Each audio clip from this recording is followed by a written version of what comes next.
அனைவருக்கும் வணக்கம். உங்களை யூடியூப் சேனல் மூலமாக சந்தித்து ரொம்ப நாள் ஆச்சு நண்பா. திரும்ப உங்களை சந்திப்பதில் மிக மகிழ்ச்சி அடைகிறேன். இப்போ நம்ம என்ன செய்தியோடு வந்திருக்கோம்னா, எல்லாருக்கும் தெரிஞ்ச விஷயந்தான். நம் தளபதி அவர்கள் ஆளுநரை சந்தித்து பெண்களின் பாதுகாப்பை கருதி கடிதம் ஒன்று எழுதி அளித்துள்ளார். அதற்காக தவிக நிர்வாகிகள் அனைவரும் துண்டு பிரச்சுரத்தை வழங்குமாறு தளபதி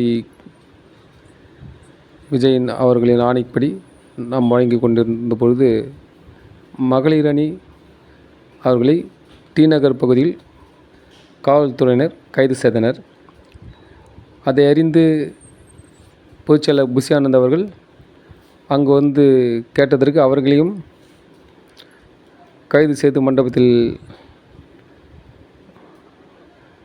வைத்தனர்.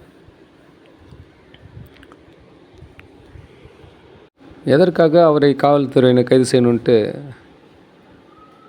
நம்ம கேட்டுக்கிறோம். அவர் என்ன தவறு பண்ணாங்க? நிர்வாகிகள் அதில் எந்த தவறும் பண்ணவில்லை. காவல்துறை உடனே வந்து கைது செய்து அவரை உட்கார வச்சிட்டாங்க.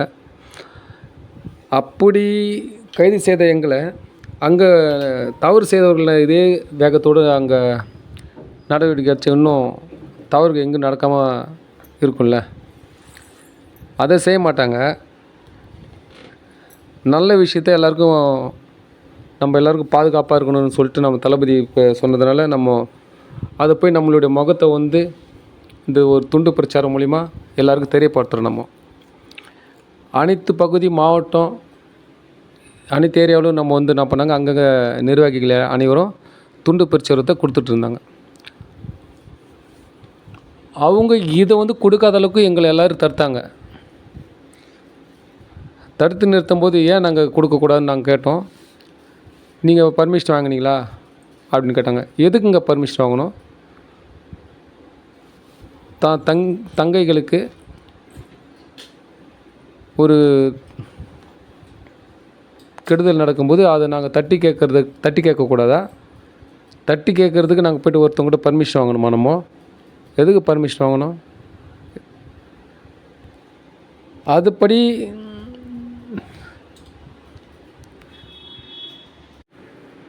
நீங்கள் இந்த பிரச்சனை வழங்குறதுனால உங்கள் பப்ளிக் இஷ்யூ நடக்குது அப்படின்னு சொல்லிட்டு போலீஸ் காவல்துறை எங்ககிட்ட சொன்னாங்க. நாங்கள் கேட்ட ஒரே கேள்வி என்னென்னா, எங்களால் அவங்களுக்கு எந்த ஒரு இஷ்யூ ஆகாது சார். நாங்கள் வந்து அவங்கக்கிட்ட வந்து எங்களுடைய முகத்தை அவங்கக்கிட்ட ஒரு தெரியப்படுத்துறது தான். தனக்கு ஒரு அண்ணன் இருக்கான், தனக்கு இந்த அண்ணனுங்களாம் இருக்காங்க அப்படின்னு சொல்லிட்டு ஒவ்வொரு தங்கைகளிடமும் நாங்கள் தெரியணும். தெரிஞ்சால் தான் சார் நாளைக்கு அங்கே வந்து பிரச்சனை நடக்கும்போது எங்களை இந்த அண்ணன்லாம் வந்து நமக்காக வந்து கேட்பாங்க. நம்ம தமிழக வெற்றி கழகத்தில் நம்ம தளபதிக்கு ஆணைப்படி அவங்க எல்லாம் செயல்பட்டுருக்காங்க. அப்படி இருக்கும்போது நம்ம அந்த அண்ணன்கிட்ட போய் சொல்லலாம், அந்த பிரச்சனை வந்து கேட்பாங்க அப்படின்ட்டு ஒரு தைரியத்தை கொடுக்க தானே சார் நாங்கள் பண்ணுறோம் அப்படின்னு சொல்லிட்டு நாங்கள் கேட்டோம். சார் அப்படியெல்லாம் இல்லைங்க, நீங்கள் வந்து இப்போ பர்மிஷன் வாங்கி தான் ஆகணும் அப்படின்னு சொல்லிட்டு சொல்கிறாங்க. எதுக்குங்க பர்மிஷன் வாங்கணும்? நாங்கள் என்ன பண்ணோம்? இப்போ ஊர்வலமாக போகிறோம், பேரணி நடத்துகிறோம். நாங்கள் இல்லையே, கேட்ட பர்மிஷன் வாங்கணும். இதுவும் ஒரு பேரணி மாதிரி தான்றாங்க. எப்படி பேரணி ஆகும்? ஒரு 5 பேர் 10 பேர் போய்ட்டு அந்த இடத்துல நின்று வர அந்த காலேஜ் ஸ்டூடெண்ட்ஸுங்கிட்ட நம்ம கொடுக்குறோம், அந்த தங்கைங்கிட்ட கொடுக்குறோம். அது கூட பார்த்திங்கன்னா நம்ம கொடுக்கல, அதுக்குன்னு ஒரு மகளிர் அணிகளை வச்சு அவங்கக்கிட்ட கொடுக்குறோம். ஏன்னா பசங்க பயப்படுவாங்களேன்னு சொல்லிட்டு. என்னங்க பண்ணுறது? அவங்க பசங்களை பார்த்தாலும் பயப்படுற அளவுக்கு தான் நடந்துகிட்ருக்குங்க.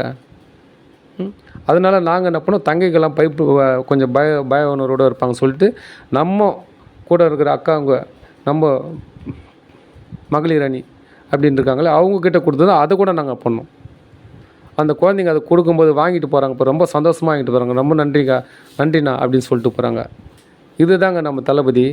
இதைத்தான் ஒரு பெண்கள் மத்தியிலும் தன்னுடைய அண்ணனுங்க இருக்கானுங்கன்ட்டு போய் செய்யுங்க, இந்த விஷயத்தை போய் இறங்கி பண்ணுங்க அப்படின்னு சொல்லிட்டு சொன்னதுனால தான் போய் சேர்ந்தோம். எங்களை ஒரு நல்வழிப்படுத்துகிற நம்ம தளபதி அவர்கள் சொல்கிற ஒவ்வொரு சொல்லியும் நாங்கள் செயலாக்குவோம்.